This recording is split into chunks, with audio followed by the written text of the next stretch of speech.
మహాభారతంలో అర్జునుడు కొడుకు అభిమన్యుడికి ఒక ప్రత్యేక స్థానం ఉంది. కురుక్షేత్రంలో కౌరవుల సైన్యాన్ని చాలాసేపు ఎదిరించి పోరాడిన యోధుడు. అభిమన్యుడు పద్మవ్యూహంలోకి ప్రవేశించి అక్కడి నుంచి వెనక్కి తిరిగి రాలేక చనిపోయాడన్నది తెలిసిన కథే. అయితే అభిమన్యుడు ఎలా చనిపోయాడనే విషయంలో పలు గ్రంథాల్లో రకరకాలుగా ఉంది. చంద్రుని ఆదేశానుసారమే అభిమన్యుడు మరణించాడట. అభిమన్యుడు చంద్రుడి కొడుకైన వర్చస్సుతో జన్మించిన వ్యక్తి. ఇక చంద్రుడు కొడుకుని విడిచి ఉండలేక అతనికి 16వ ఏట రాగానే తిరిగి రావాలని షరతు విధించాడట. దీంతో అభిమన్యుడు పద్మవ్యూహంలోనే చిక్కుకొని మరణించి చంద్రుడి దగ్గరకు చేరుకున్నాడట.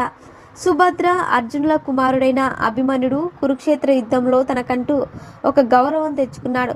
ఇప్పటికీ అభిమన్యుడు పేరును అంతగా తలుస్తున్నారంటే అతడి సాహసోపేతాలు ఏమిటో అర్థం చేసుకోవచ్చు.